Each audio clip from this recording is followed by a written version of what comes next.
Estas cosas os he escrito a vosotros, que creéis en el nombre del Hijo de Dios, para que sepáis que tenéis vida eterna y para que creáis en el nombre del Hijo de Dios. Esta es la confianza que tenemos en Él, que si pedimos alguna cosa conforme a su voluntad, Él nos oye. Y si sabemos que Él nos oye en cualquiera cosa que le pidamos, sabemos que tenemos las peticiones que le hayamos hecho. Si alguno viere a su hermano cometer pecado que no sea de muerte, pedirá y Dios le dará vida. Esto es para los que cometen pecado que no sea de muerte. Hay pecado de muerte por el cual yo no digo que se pida. Toda injusticia es pecado, pero hay pecado no de muerte. Sabemos que todo aquel que ha nacido de Dios no practica el pecado, pues aquel que fue engendrado por Dios le guarda y el maligno no le toca. Sabemos que somos de Dios y el mundo entero está bajo el maligno. Pero sabemos que el Hijo de Dios ha venido y nos ha dado entendimiento para conocer al que es verdadero, y estamos en el verdadero, en su Hijo Jesucristo. Este es el verdadero Dios y la vida eterna. Hijitos, guardados de los ídolos. Amén. Padre, gracias por esta palabra, Señor, que tienes para nosotros hoy. Pedimos como iglesia, Señor, que tu palabra, como dice el mismo texto, nos dé entendimiento, nos alumbre nuestro corazón y podamos, Señor, seguir siendo edificados. Que podamos reconocer en nuestro corazón que necesitamos de ella y que necesitamos seguir siendo enseñados, ministrados por tu palabra. Espíritu Santo, gracias porque tú estás aquí en medio de cada corazón y el único que puede hacer que entendamos las Escrituras eres tú. Nos despojamos de nuestro orgullo, nuestra autosuficiencia, nuestra idolatría, como dice el texto, para recibir tu palabra en el nombre de Jesús. Amén y amén. Dios es nuestra única seguridad, dice el tema de este sermón. Dios es nuestra única seguridad. Juan cierra esta carta repitiendo las verdades que ya ha compartido. Juan es repetitivo, ahora entendemos por qué, porque la iglesia no obedece al primer sermón, al segundo, al tercero, al 500, al 600. Entonces Juan es repetitivo. Lo que dice Juan ahí ya lo ha dicho en toda la carta, pero él cierra de esa manera para llevarlos a lo más importante de la carta, que era Cristo es Dios. O sea, ¿cuál es el mensaje de primera de Juan? Que Jesús es Dios, que no era solo hombre, sino que era también ¿qué? Divino, y que no era solo divino, sino que también era humano. Porque la lucha contra los gnósticos, que es lo que está en ese momento de moda, digámoslo así, hace que Juan sea tan repetitivo y que le dedique 5 capítulos a la iglesia de Éfeso. Es a la iglesia de Éfeso a la que él está hablando. Es a una cultura pagana. Acuérdense que Éfeso hubo un problema cuando Pablo fue a predicar, porque les dañó el negocio, porque era Diana de los Efesios la diosa, y vendían platería, así como en el 20 de julio, cuando usted va y ve toda esa romería, algo así era Éfeso. Vendían muñequitos, todos esos ídolos, y Pablo dañó el negocio de Éfeso. Juan, han pasado 20 años y parece que la idolatría sigue siendo la misma en Éfeso. Todo lo que es ese sector, Corinto, Colosas, Galacia, todas esas ciudades eran paganas, venían del sistema griego y adoraban a dioses falsos. Él lo hace con el fin de contrarrestar lo que está pasando en la iglesia, porque algunos han caído en la duda acerca de Jesucristo. Algunos dudan. Estamos en un mundo lleno de incertidumbre, iglesia, donde cada día el ser humano está preocupado por el futuro, está preocupado por la seguridad. Se ha vuelto casi una religión, esas dos cosas se han vuelto una religión en la humanidad, el futuro y la seguridad. Las chapas, las puertas, los seguros de vida, los bancos te venden seguros, las tarjetas te venden seguros, todo el mundo te vende ¿qué? Seguros de algo. Todo el tiempo nos llaman a ofrecernos seguros. Si usted compra un celular, le ofrecen un seguro porque ya le están diciendo que lo van a robar. O sea, apenas le dicen, compre el seguro por si lo atracan, ¿sí? Entonces, todo el mundo necesita seguridad. reforzamos las puertas, reforzamos las chapas, pero la verdad no hay ninguna seguridad en este mundo. Podemos morir en este instante todos en este salón y no sabríamos por qué, pero podría pasar. Porque no hay seguridad en la tierra, entienda, no hay seguridad en la tierra. Solo hay una seguridad verdadera y se llama ¿quién? Dios.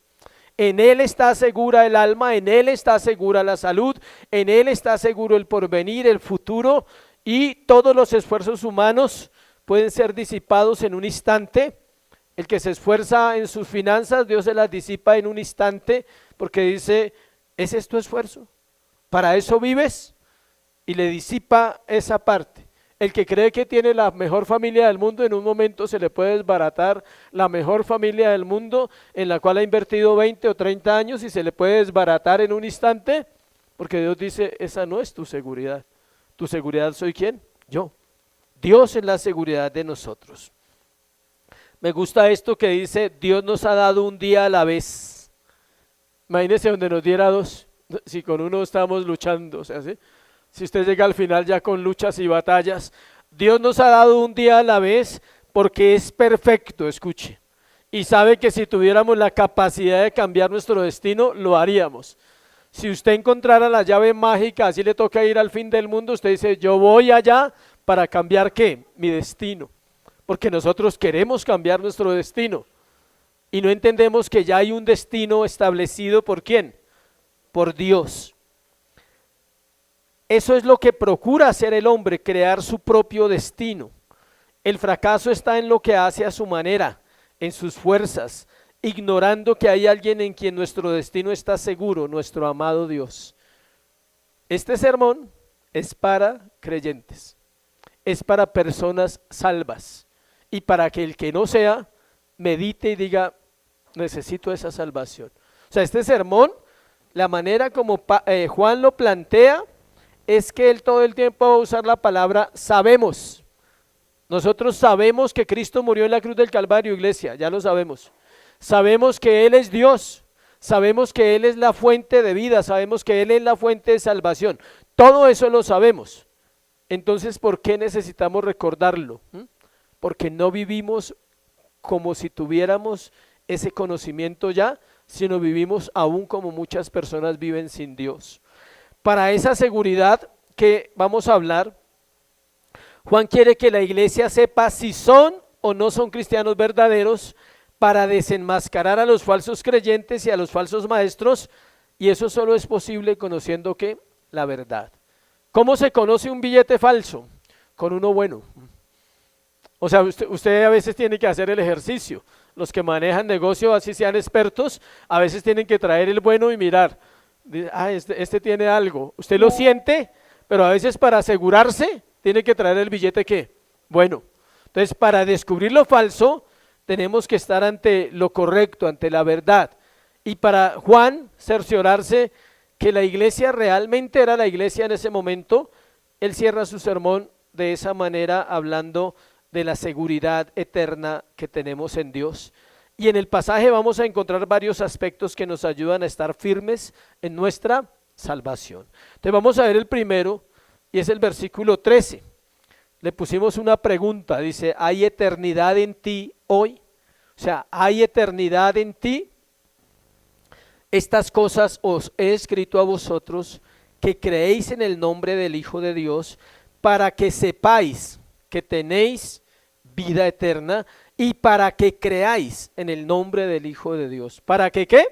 Sepáis. Él dice, quiero que ustedes sepan que todo lo que he escrito, lo he escrito para que ustedes ¿qué? Sepan si tienen o no tienen vida eterna. Cuando él usa la palabra estas cosas os he escrito a vosotros, se refiere a los 5 capítulos, es decir, desde el capítulo 1, versículo 1 hasta capítulo 5, versículo 12, él está diciendo, todo lo que les escribí, se los escribí a ustedes que creen en el nombre del Hijo de Dios, y se lo escribí para que ustedes ¿qué? Sepan que tienen vida eterna. El creyente al pasar el tiempo debe estar más convencido, más seguro por el testimonio de Dios, que fue lo que hablamos hace 8 días, que hay vida eterna en Él, que Él fue escogido para la gloria de Dios y que no hay otra vida, escuche, y no anhela otra vida. Si tú anhelas otra vida, tú estás como la vivienda, en el lugar equivocado. Si tú anhelas otra vida diferente a la vida que Dios promete, tú no estás en Cristo todavía. Necesitas venir a Cristo. Y se lo digo porque es así. Yo no puedo decir que toda la iglesia es salva. Puedo decir que la iglesia es un regalo de Dios para la tierra. Pero hay personas que no están viviendo de esa manera. En el fondo quieren otra vida. Las razones son personales. Las razones son el corazón del hombre que no ha entendido que no hay sino una ¿qué? Vida. El tesoro más grande es la salvación. Y haría bien el hombre o la mujer en enfocarse en ese tesoro, en conocerlo, disfrutarlo, aprender de él, estar relacionado con él todo el tiempo. Pero, igual que en la época de Juan, muchas personas todavía no viven en la vida creyente, en la vida en Cristo todavía plena, porque aún aman muchas cosas de este mundo. Eso lo hablamos porque Juan lo dijo. Dios se manifiesta a diario en el creyente todos los días. Usted dirá, pero yo no lo veo. Por eso le pregunto, el punto se llama, ¿hay eternidad en ti hoy? Al final vamos a ver que esa eternidad no es más que una persona, no es un estado, no, yo ya soy eterno y me voy a morir y voy a ir al cielo. No, no estamos hablando de eso. La eternidad es ¿quién? Cristo mismo en usted y en mí. Es Cristo revelando su plan, es Cristo revelando sus deseos, sus pensamientos, su corazón al creyente. Por eso esa es la pregunta importante, ¿hay eternidad en ti hoy? Porque Dios se manifiesta a diario en tu vida, no de vez en cuando. Por eso nuestra respuesta a esa manera como Dios se manifiesta, a su amor, a la salvación que nos fue otorgada, debe ser permanecer en la plenitud, en una continua guerra contra el pecado y en constante esperanza de lo venidero. Esa es la actitud de un creyente. Y aquí no tiene que ver si usted lleva 20 años y hace una labor en la iglesia, no tiene nada que ver aquí eso. Tiene que ver con el nuevo nacimiento. Una persona nacida de nueva está centrado en esa constante esperanza. No lo agobia este presente.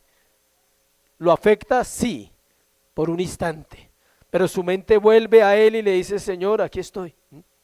Y tú sigues aquí, tú sigues aquí igual que ayer. ¿Sí sabía que Dios está en su vida hoy igual que ayer? ¿Y tú estás igual que ayer en Él hoy? Es la pregunta. ¿Nosotros estamos igual o solo Él está igual? Acuérdese que dice la palabra, que aunque nosotros seamos infieles, ¿qué dice? Él permanece fiel. Nada es más confrontante que la fidelidad de Dios. La frase estas cosas, ya se lo dije, habla de toda la carta. En el versículo 12 Juan habló en tercera persona, miremos el versículo 12. El que tiene al Hijo tiene la vida, en tercera persona. El que no tiene al Hijo de Dios no tiene la vida. Ahora les habla en primera persona, vosotros.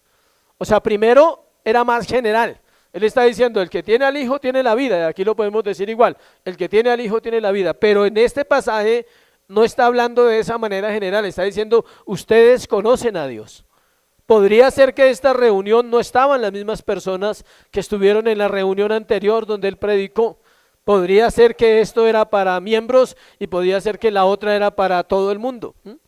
Pero la razón de nosotros predicar el domingo es que toda la iglesia debería ser igual. El nuevo y el antiguo. El que empezó hoy y el que lleva muchos años. El que no está en este momento constante en Dios debe revisar su corazón. El apóstol les aseguró que si pasaban las pruebas, tanto doctrinales como prácticas, podían saber con certeza que tenían vida eterna. Hay pruebas doctrinales y hay pruebas ¿qué? Prácticas. Las pruebas prácticas son aquellas que no nos gustan. La vida diaria, decisiones, pensamientos, situaciones, relaciones. Diario. Diario tienes que mirar, ¿yo vivo en la eternidad o estoy enredado en este mundo? Y las pruebas doctrinales es cómo está tu fe en lo que se predica, en el caso en esta iglesia. ¿Estás convencido que es una iglesia donde se predica la verdad y que el problema no está en la predicación o en la iglesia, sino en la parte que yo no hago de desobediencia? Las pruebas doctrinales es aceptar verdades que no conocía y que en un momento son traídas a mi vida y necesito aceptarlas en mi corazón. Me cuesta, me cuesta saber que tengo que pedir perdón, pero es una verdad. Me cuesta saber que debo orar todos los días y leer la Biblia todos los días, y llevo años escuchando eso y llevo años sin hacerlo. Qué curioso, ¿no? Llevo años escuchando eso y llevo años sin hacerlo. Esas son doctrinas de la vida, la santificación, la justificación. ¿Qué es la santificación? Todos los días debo santificarme. Y hay gente que dice, sí, pero es que yo no voy a perder la salvación por un día. No, no la vas a perder, de eso estamos de acuerdo. Pero tu vida no va a ser plena en Cristo hasta que tú entiendas ciertos principios doctrinales que no son conocimiento, que deben ser, ¿qué? Aplicados diariamente a mi corazón. Esa eternidad no consiste en deleites y solo comodidades. Esa eternidad precisamente será probada para que te comportes como alguien eterno en un mundo caído. La eternidad será probada para que tú te comportes como una persona eterna en un mundo caído, en un mundo pasajero. Para que aprendas a ver la vida, que todo es pasajero. Los gobiernos, la economía, la salud, el estado social, nuestra familia. Todo es ¿qué? Pasajero. Solo hay alguien eterno y debes comportarte como Él quiere que vivas.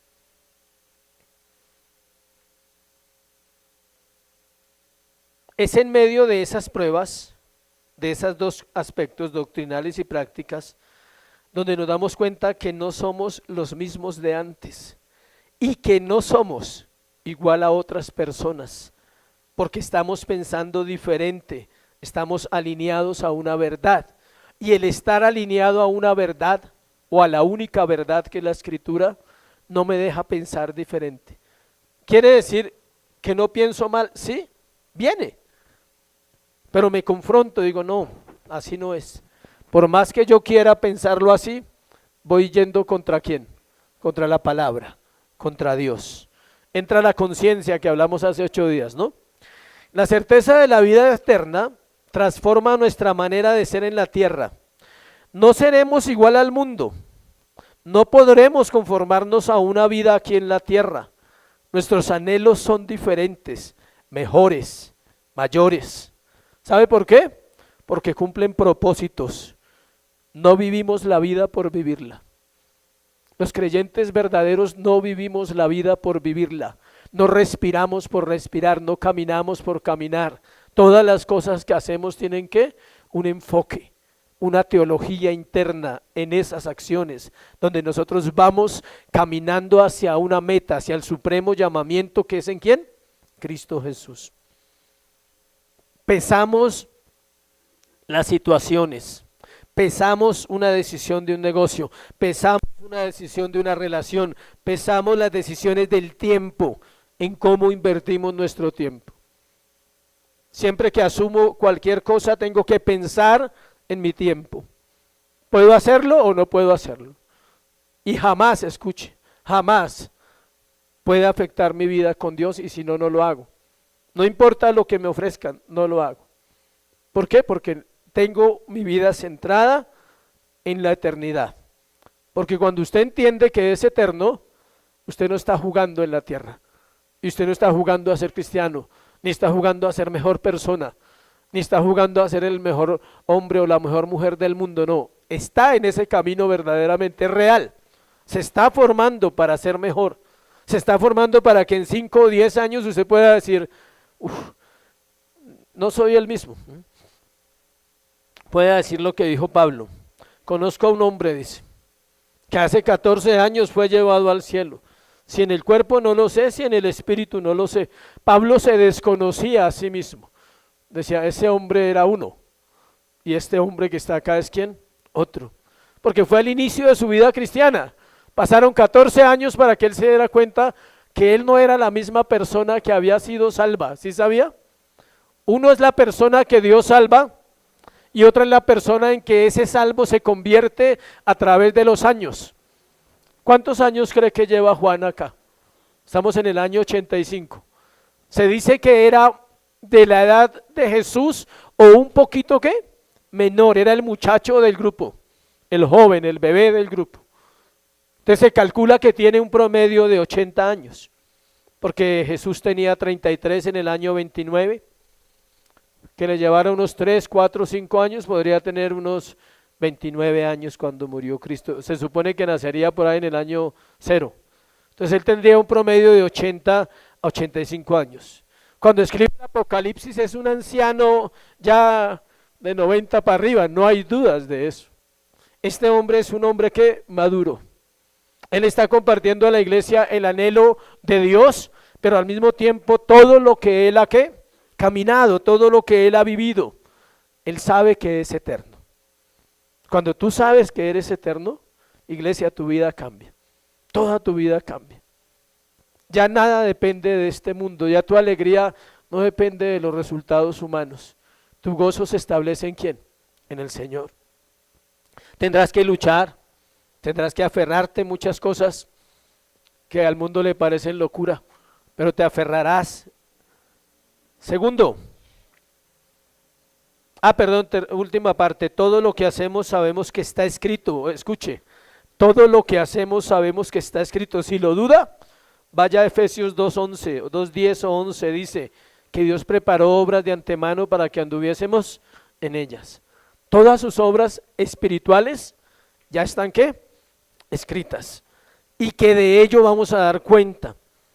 Hay una conciencia viva para Dios. Éramos muertos, ahora vivimos, y eso debe ser motivo de agradecimiento a nuestro Dios. Segundo, oración en la tierra. ¿Sí entiende la frase? ¿Oración dónde? En la tierra. ¿Usted va a orar en el cielo por sus familiares? Ah, bueno. ¿Para qué? Los que están, están, y los que no están, no están. Y toda su familia va a estar reunida porque su familia es la iglesia, es el cuerpo de Cristo. Ahí se rompe todo lazo.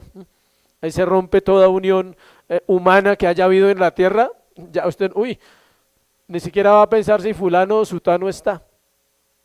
¿Qué le dijeron a Jesús cuando llegaron a avisarle, tu mamá y tus hermanos están afuera? ¿Sí? Él dijo, mi mamá y mis hermanos. Dijo, mi mamá, mi padre, mis hermanos son los que hacen ¿quién? La voluntad del Señor. Qué cruel Jesús, ¿no? No amaba a su familia, ¿no?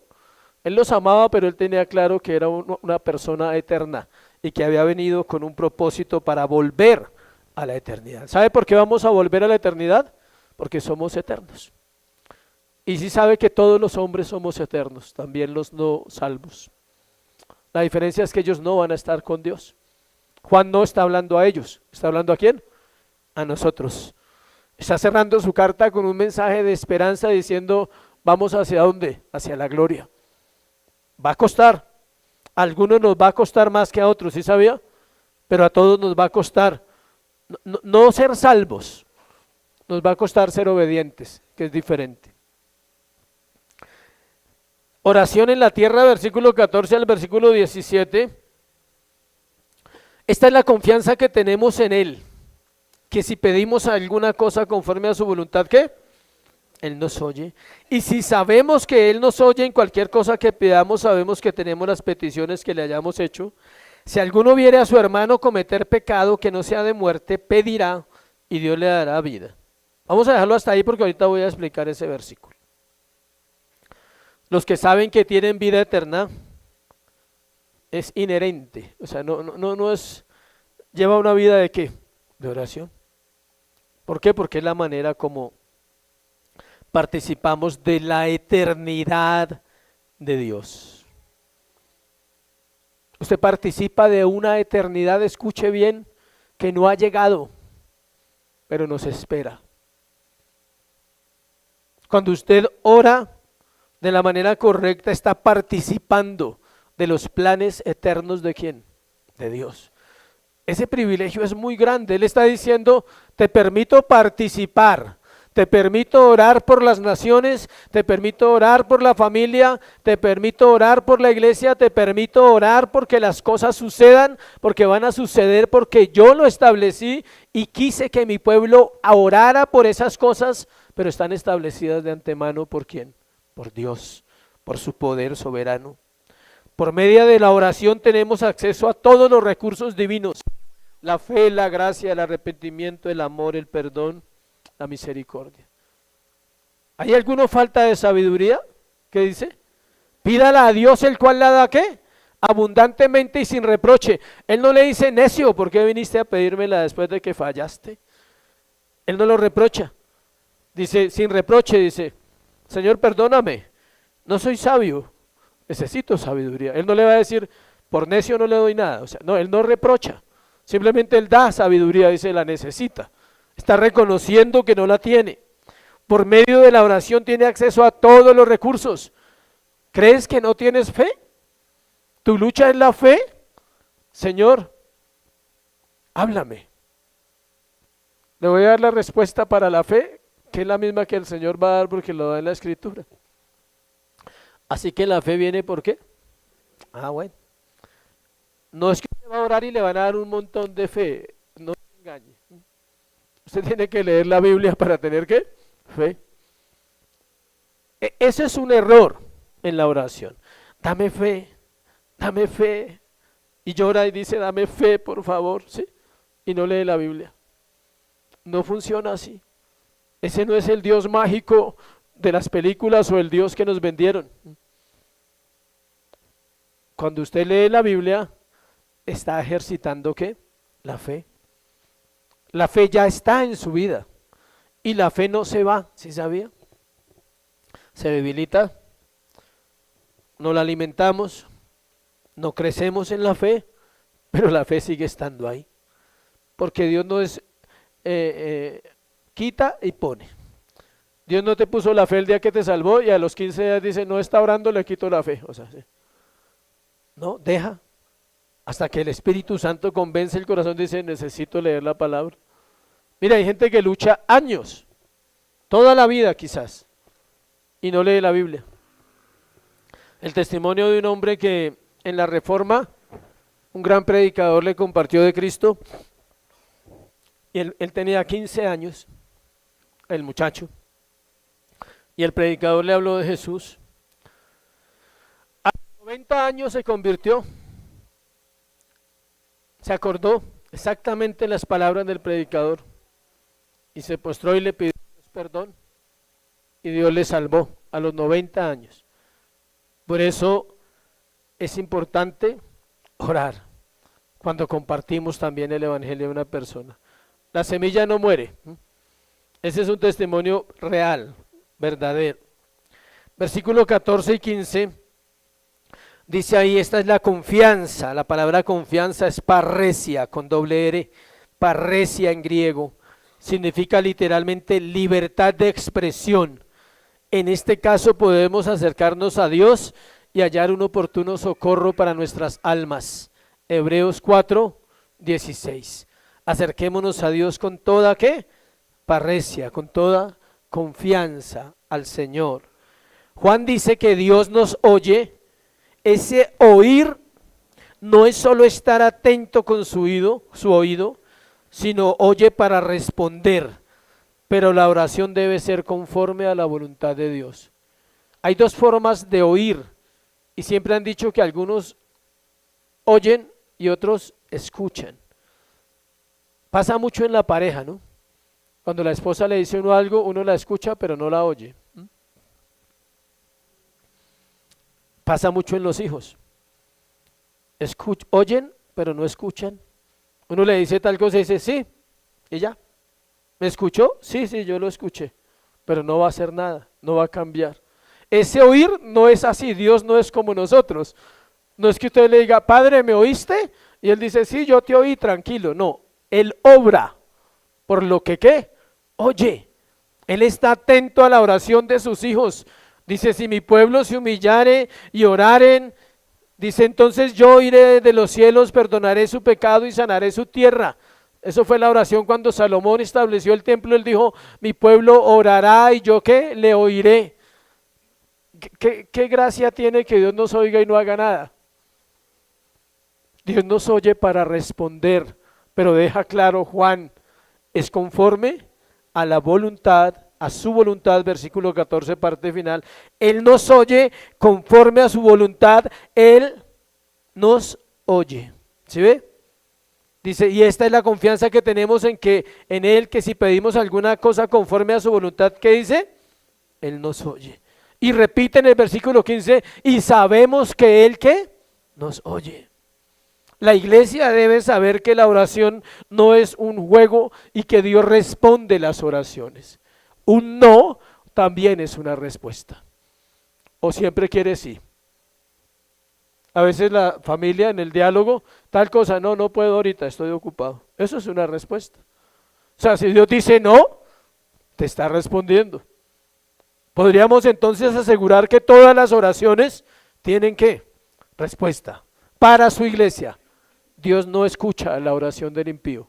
Dice que es abominable la oración del impío para Dios. Dios no la escucha. O sea, es como cuando usted no quiere escuchar a alguien que le cae mal. No oigo, tengo oídos de pescado, soy sordo. No oigo, sí, así como cuando usted dice, o sea, cuando usted está viendo una boca así, pero usted no está poniendo cuidado. De Dios con el impío no lo oye. No lo oye porque Él no estableció la oración para el impío. Él estableció la oración ¿para quién? Para su iglesia, para que ella se comunique, para que ella abra su corazón. Juan dice que Dios nos oye en un oír de acción. Orar conforme a la voluntad de Dios supone y requiere ser salvos. Solo los salvos oran conforme a la voluntad de Dios. De lo contrario, ninguna oración será conforme a Dios porque será pedida para los deleites personales. Orar, voy a nombrar varias cosas que tienen que ver con orar conforme a la voluntad para que vaya tomando nota. Orar conforme a la voluntad de Dios significa también confesar mi pecado. El salmista escribió, si en mi corazón hubiere yo mirado la iniquidad, el Señor no me habría escuchado. Note la frase, si en mi corazón hubiese yo mirado la iniquidad, el Señor no me habría escuchado. Salmo 66, 18. ¿Tú puedes ver tu iniquidad en tu corazón? Sí, pero no te quedes mirándola, tienes que ¿qué? Confesarla inmediatamente. La oración para pedir es para pedir aquello que le da gloria a Dios. Es seguir el modelo de su Hijo. Venga a tu reino, hágase ¿qué? Tu voluntad. Es orar en el nombre de Jesús, pero no una muletilla, yo ya oré en el nombre de Jesús. No, orar en el nombre de Jesús es conocer ese nombre.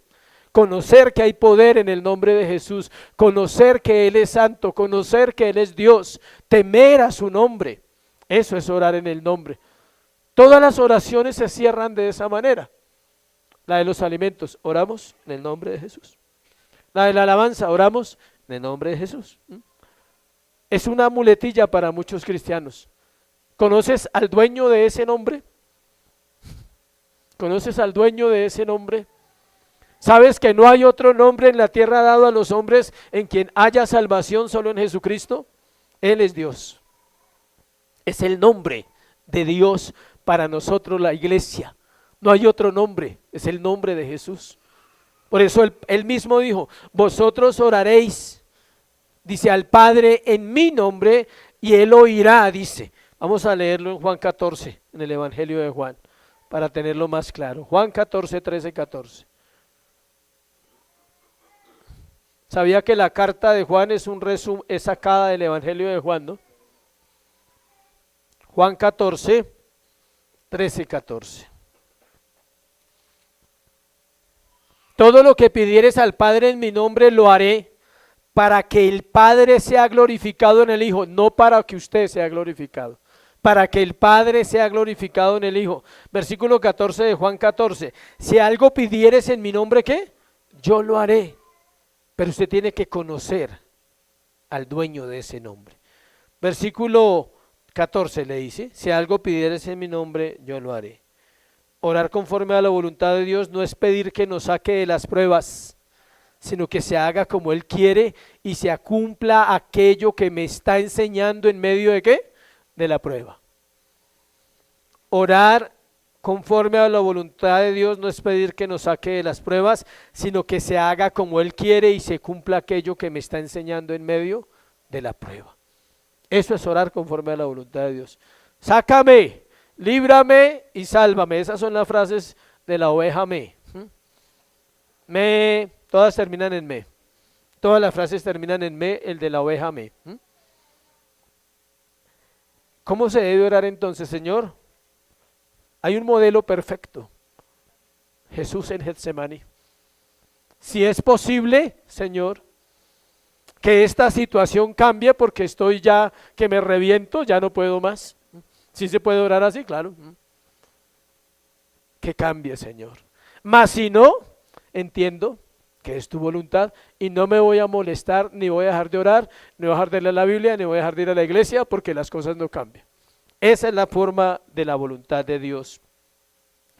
Orar conforme a la voluntad de Dios no solo trae gloria a Dios, sino que bendice a nuestros hermanos.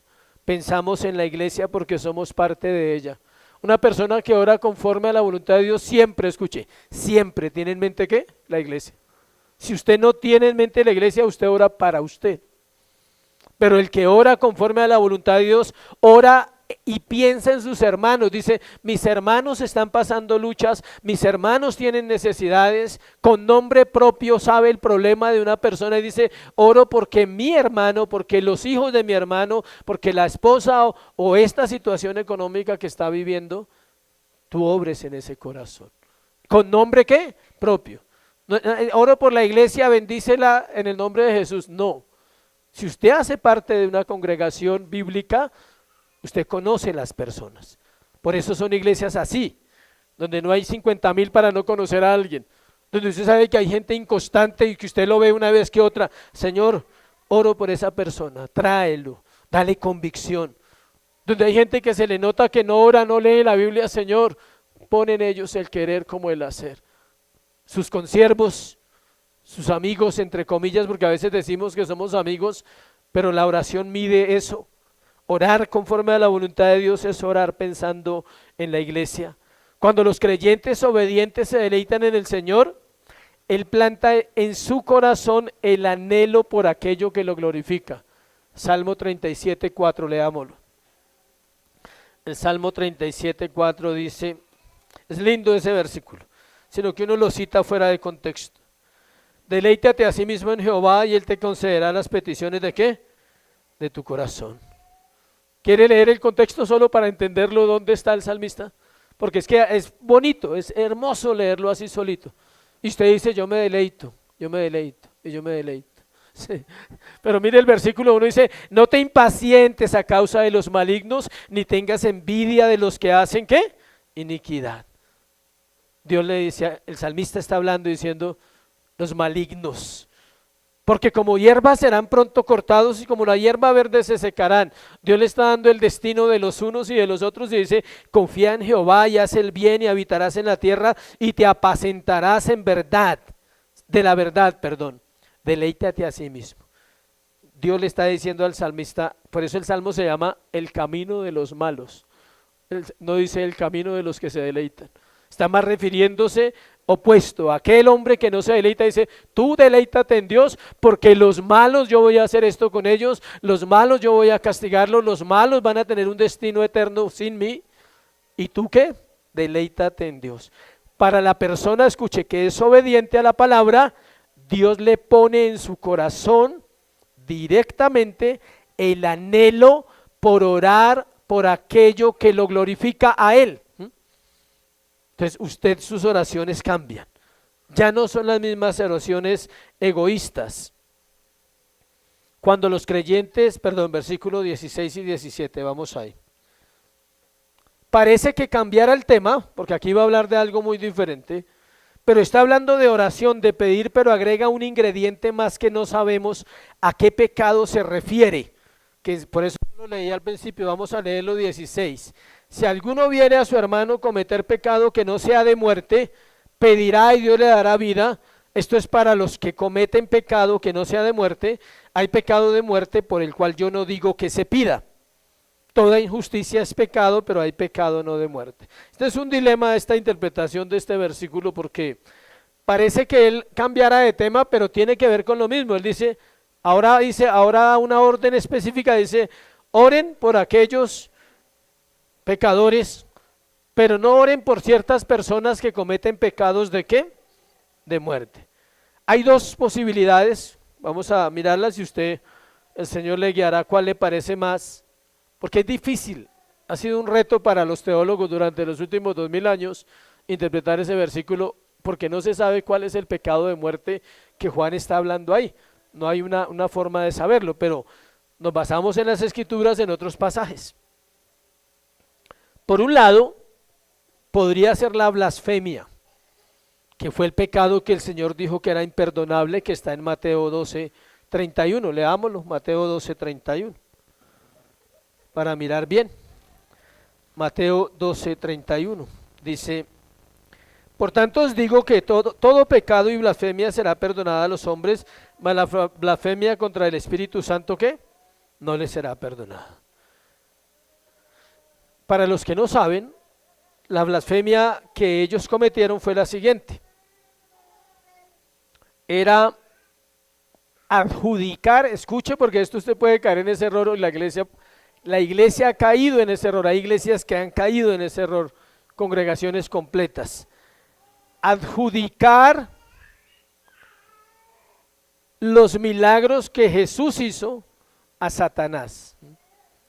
Ese fue el pecado de la blasfemia. Ellos dijeron, en el nombre de Belcebú, echa fuera a los demonios. ¿Usted se imagina eso? Decir que el poder de Dios no es suficiente para echar fuera a un demonio, y que era en el nombre de ¿quién? De Satanás. O sea que Satanás era más poderoso que Dios, estaban diciendo. Porque ellos no reconocían a Jesús como ¿quién? Como Dios. Y Dios dice, el Señor dice que ese pecado es imperdonable. ¿Quiénes dijeron eso? Los fariseos y los escribas. Personas que se sabían el Antiguo Testamento casi de memoria, y no conocían la verdad. Otra postura se refiere a que ciertos pecados Dios los había castigado con la muerte. Hay varios ejemplos en la Biblia. Por ejemplo, Ananías y Zafira. ¿Cuál fue el pecado de Ananías y Zafira? Mintieron al Espíritu Santo, pero otros mintieron y no murieron. Ellos dos murieron por mentirosos.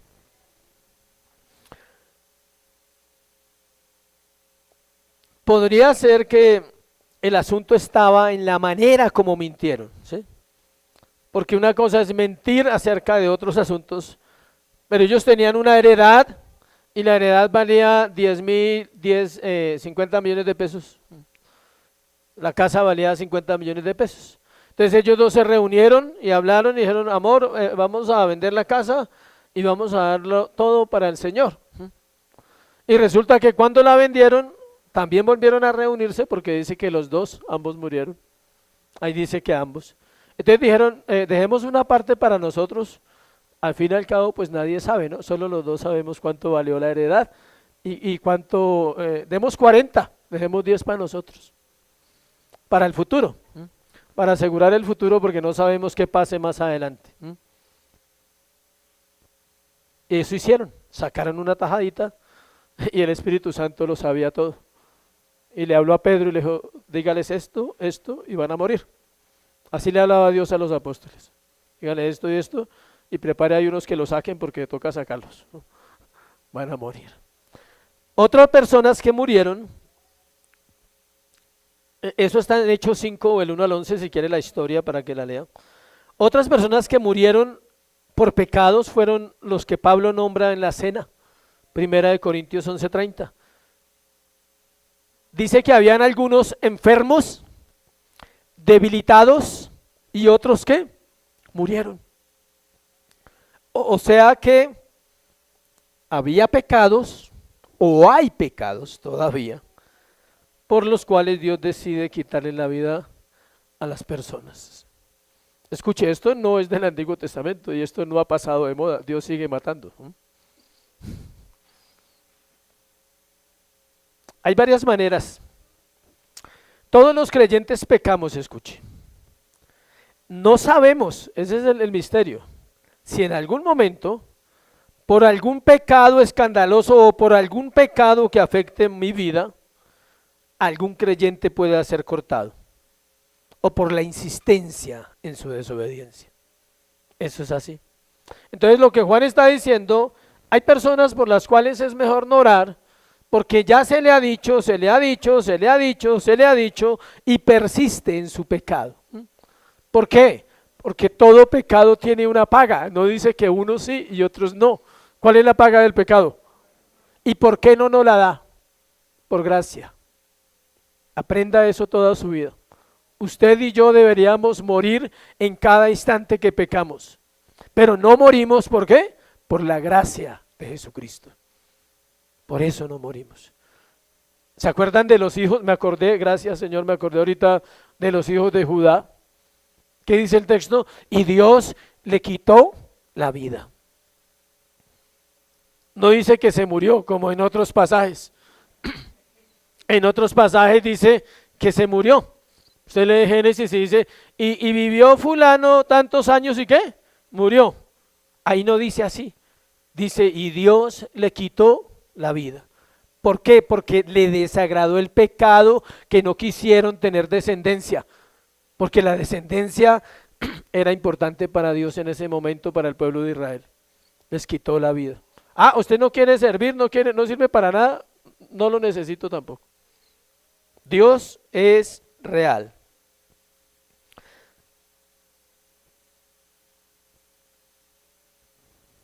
No sabemos con exactitud, a qué pecado se refiere Juan, pero todo pecado sabemos que produce ¿qué? Muerte. Y que Dios es soberano y Él puede quitarle la vida al que quiera porque ese pecado le afectó o lo va a destruir. ¿Sí sabía? Hay creyentes que caen en pecados que no pueden dejar. Dios sabe que ese creyente nunca lo va a dejar y dice, venga para acá mejor porque no quiero verlo sufrir. Venga para acá y esté conmigo. Eso es amor. Suena feo, sí, pero es amor. Yo conozco casos de vidas que han sido cortadas, como el caso de mi papá. Ahí lo tengo bien cercano como un recordatorio para que Dios me guarde siempre quizás. Quizás el Señor permitió que yo entendiera eso y que viviéramos eso para un día ser un pastor y temer en esa área de mi vida. Tal vez ese era el propósito, pero él fue quitado por su adulterio. 7 años exactos y murió. Y la manera como murió no es una manera normal. O sea, uno dice, no murió, Dios le quitó la vida. Le cayó un árbol en la cabeza. Y eso no pasa todos los días ni a todas las personas, para que ustedes sepan. Tercero, victoria sobre el pecado, versículo 18. A medida que concluye la carta, Juan reitera un principio de vital importancia que repitió antes en esta epístola. Nadie que ha sido transformado por el nuevo nacimiento sigue viviendo en un patrón continuo de pecado. Es imposible. Es transformado, es cambiado por su situación. Nadie que ha nacido de nuevo sigue viviendo en un patrón continuo de pecado. Los incrédulos no pueden hacer nada más que pecar. Son pecadores de nacimiento, Salmo 51:5, desde la matriz en pecado he sido formado, en pecado me concibió mi madre, son esclavos del pecado, Juan 8:34, que el que practica el pecado es ¿qué? Esclavo del pecado, son enemigos, son insolentes, son rebeldes de Dios, se hallan bajo el dominio de Satanás, están muertos en delitos y pecados. Por eso no pueden dejar de pecar, porque no han nacido de nuevo. Una persona que ha nacido de nuevo no puede practicar el pecado como un estilo de vida. Versículo 18. Sabemos que todo aquel que ha nacido de Dios no practica el pecado, pues aquel que fue engendrado, ese es Cristo, fue engendrado por Dios, le guarda y el maligno, ¿qué dice? No le toca. todo el que es nacido de Dios no vive bajo la práctica constante del pecado. Me gusta la frase, no puede pecar. Y ahí no dice que es por usted, ahí no dice que es por sus fuerzas, que es por su consagración. Ahí dice Dios, ¿qué dice? Le guarda. Dice no puede, dice nacido de Dios, no practica el pecado, pues aquel que fue engendrado por Dios le guarda. ¿Quién le guarda? Cristo. El que fue engendrado por Dios fue el Hijo, Jesús. Y Él es el que lo guarda a usted y a mí de una caída. Yo vivo agradecido con Dios porque no debiera estar aquí esta mañana. No soy competente. Según la Escritura, yo no soy competente para ser un pastor. Pero Dios nos hace ¿qué? Competentes por su Espíritu. Un hombre de Dios no cae en pecado, no porque sea mejor que ustedes, porque Él le guarda. ¿Y para qué le guarda? Para su gloria, para que el mundo vea que sí es posible, para que el mundo vea que Dios es real y que Dios cumple su palabra. Satanás puede tentar y hostigar a los santos como lo hizo con Job en el capítulo 1 y capítulo 2, pero no puede reclamarlos. O sea, los puede tentar, hostigar, pero nunca podrá decir, ese es mío. Y Dios le dice, lo siento, ese es mío. Y por un tiempo lo puedes afligir como a Pedro, como a Job. ¿Sí? Cuando Jesús le dijo a Pedro, Satanás ha pedido tu alma para zarandearla, mas yo he orado por ti para que tu fe no falte. No le dijo, tranquilo, mijito, que no lo voy a dejar zarandear. No, lo van a zarandear, ¿sí? Pero la fe no le va a faltar en ese momento. Fue zarandeado cuando negó a Jesús. Ese momento fue un zarandeo. Más adelante fue zarandeado por Pablo, lo reprendió. Dios, ¿te estás comportando como un legalista, como un judío? O sea, ¿no comes con gentiles? ¿Qué estás haciendo, Pedro? ¿Sí? Pablo lo reprende y Pedro tuvo que luchar mucho en su carácter. Somos zarandeados porque necesitamos ser zarandeados. Filtrar. ¿Sí sabe para qué la zaranda o alguien no entiende el término? Para que salga lo fino, lo útil. La zarandita es para eso. A algunos les toca permanecer en la zaranda más tiempo, porque hay más que sacar, ¿sí? Es decir, Dios le protege al creyente que Satanás coja ventaja en esa vida, escuche. Que Satanás en el corazón del creyente se vuelva más fuerte. Dios va a tratar a esa persona, Dios le va a ayudar, Dios lo va a quebrantar, Dios lo va a disciplinar, Dios lo va a amar, pero nunca, nunca podrá ser destruido por el pecado. ¿No es una buena noticia, iglesia? Nunca el pecado destruirá nuestra vida. Nunca más el pecado se enseñoreará en nosotros. O si no, la obra de Cristo sería ¿qué? Vana. No tendría sentido predicar, no tendría sentido estar aquí sentados. Eso nos lleva al siguiente punto. Somos de Dios, versículo 19. Note que en el versículo 18 dice sabemos, en el versículo 19 dice sabemos, él está usando todo el tiempo esa palabra y aquí todos sabemos, gracias a Dios en este salón. Todos sabemos porque hoy no vino nadie nuevo. Solo nosotros porque sabemos lo que estamos escuchando.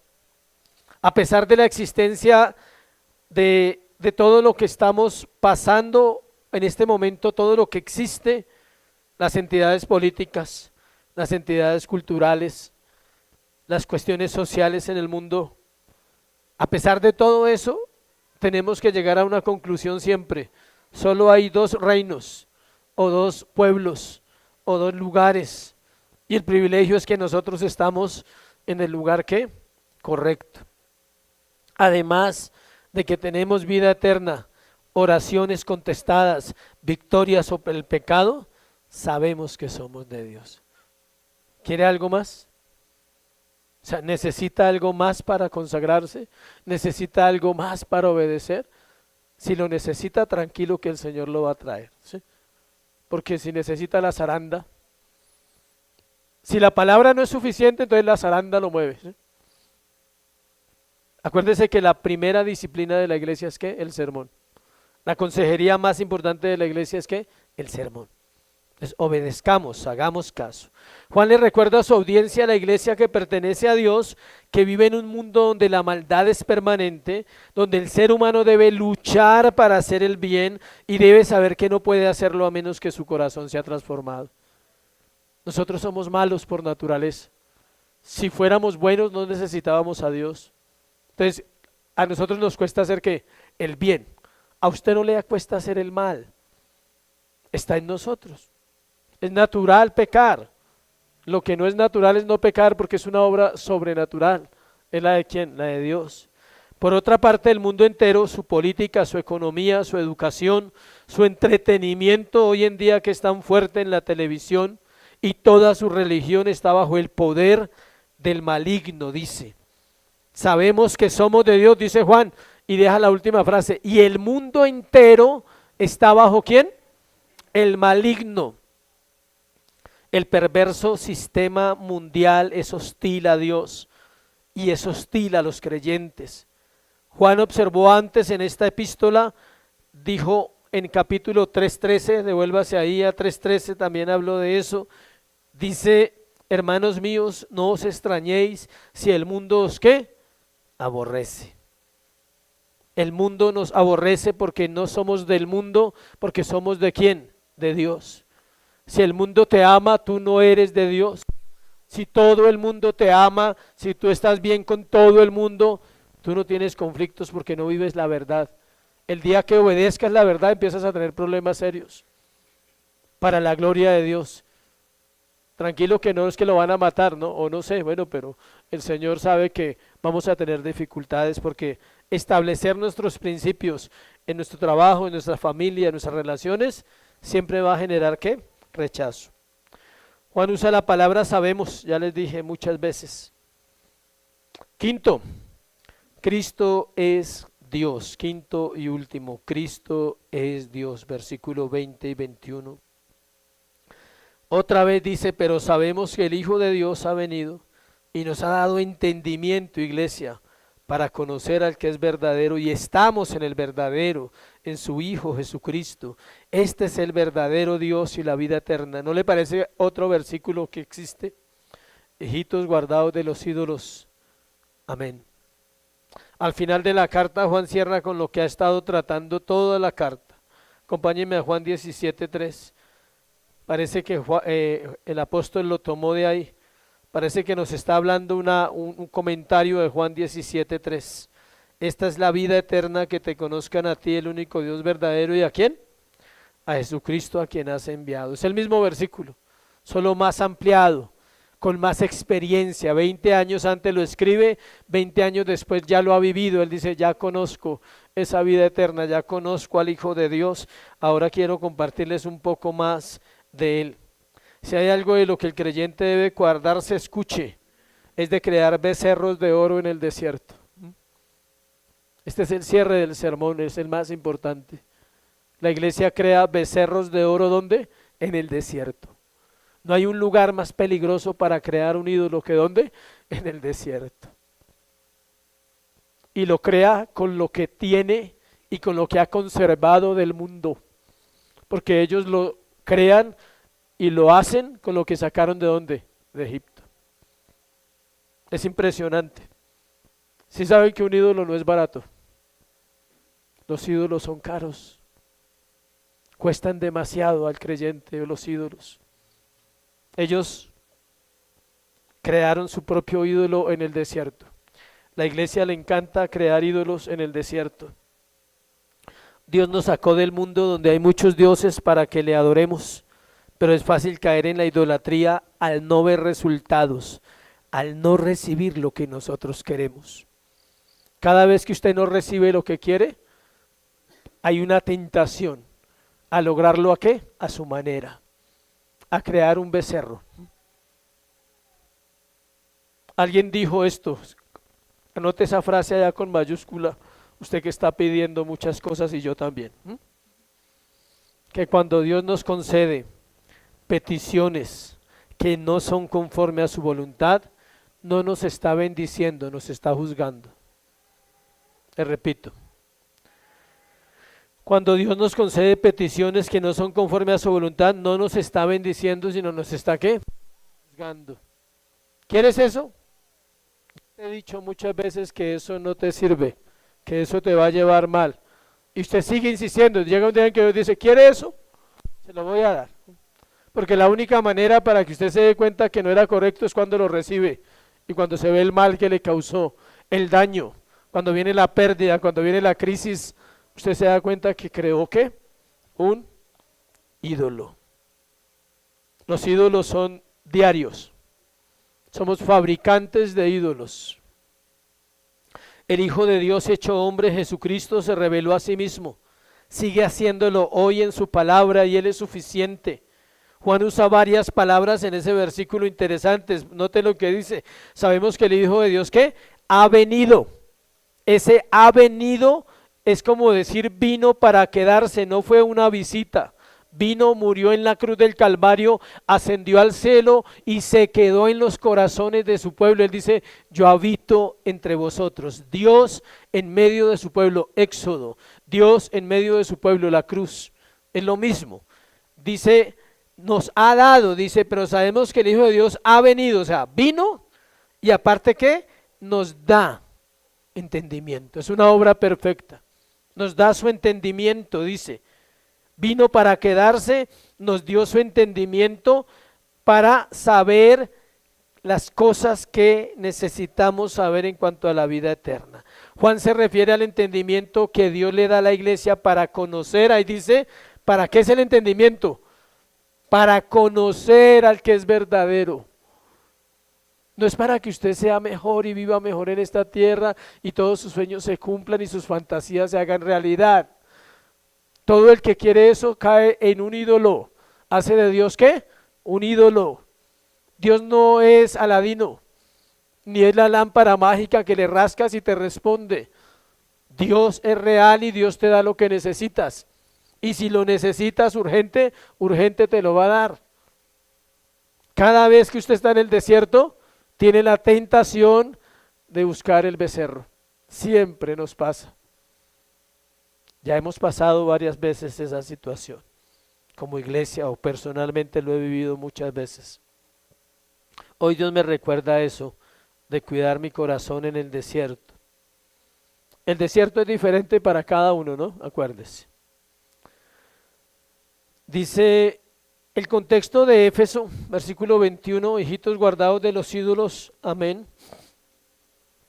El contexto de Éfeso era absolutamente pagano, idólatra, totalmente. Pareciera que en este momento no fuera igual hoy, pero aunque pareciera que no es igual, es idéntica a nuestra cultura, tanto en Colombia como en las naciones de la tierra. La cultura contemporánea en la cual nos ha tocado vivir, parece que ya no adorara tantos ídolos físicos. Parece que esa parte ha cesado un poco. No obstante, la idolatría está muy extendida.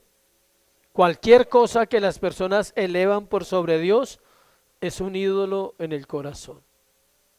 Cualquier cosa que sea más importante para usted que Dios, ese es un becerrito que está cogiendo fuerza. Cuidado con los becerros pequeños, se vuelven grandes dioses. Los becerros pequeños. Toda altivez que se levanta contra el conocimiento de Dios, dice Pablo, 2 Corintios 10:5, debe ser destruida y solo Cristo debe ser exaltado. ¿Qué ídolo estás construyendo? A Él sea toda la gloria, la honra, el imperio, por los siglos de los siglos. Amén. Aplicaciones. ¿Cómo está mi oración? ¿Es conforme a la voluntad de Dios? ¿Estás insistiendo en algo que tal vez el Señor te va a dar y no te va a gustar? Solo Dios lo sabe. Aplique eso esta semana. Dígale, examíname, oh Dios, prueba mi mente, prueba mi corazón y mis pensamientos. Mira si hay en mi camino de perversidad y ¿qué? Guíame al camino eterno. Esa oración se la recomiendo esta semana para que la aplique. Dígale, Señor, tal vez yo no estoy viendo el becerro, pero ya lo estoy construyendo, ya le hice los pies. Voy construyéndolo y lo estoy adorando. ¿Cómo conozco al verdadero Dios? A propósito de la idolatría. ¿Conoces al verdadero Dios o estás creando tu propio Dios? ¿Quieres un Dios que no exige? ¿Quieres un Dios que solo es amor? ¿Quieres una imagen de Dios de prosperidad solamente? Eso es idolatría. Si tu mente solo quiere que Dios te prospere, has hecho de Dios ¿qué? Un ídolo. Has hecho de Dios de alguien que te puede solucionar tus problemas en la tierra y nada más. Ese no es nuestro Dios. Dios es el que ama, el que me corrige, el que me enseña, el que me guía, el que me consuela en momentos de aflicción, pero también cuando tiene que reprenderme, me reprende por amor. El ídolo no reprende, el ídolo te alimenta a ti más. El ídolo te consiente, te pasa la mano por la cabeza y te dice, todo está súper, vamos bien, ¿cómo vas? Bien, súper. Eso es el ídolo. El ídolo va cobrando vida porque tú le das vida en el momento en que empiezas a construirlo. Él va teniendo la naturaleza ¿de quién? Del hombre, no la de Dios. Y entonces se amolda a tu pensamiento y piensa igual a ti y eres encantado con tu ídolo, porque él piensa igual a ti. Ese sí me entiende, ese sí sabe mi necesidad. Dios no piensa igual a ti, Dios piensa mejor que nosotros y sabe lo que necesitamos. Último, revisa qué estás convirtiendo en ídolo esta semana, que puedas hacer un examen, puedas revisar, decir, ¿mis finanzas se me están volviendo un ídolo? ¿Mis hijos se me están volviendo un ídolo? ¿Mi esposa, mi esposo se me está volviendo un ídolo? ¿La iglesia, el sermón? Me encanta el sermón el domingo, pero no obedezco toda la semana, eso es un ídolo. Ahí le dejo. Bueno, le gusta la Biblia, pero solo le gusta la Biblia, pero no la obedece. Nosotros somos expertos, iglesia, en fabricar ídolos todas las semanas. ¿Qué estás volviendo tu ídolo?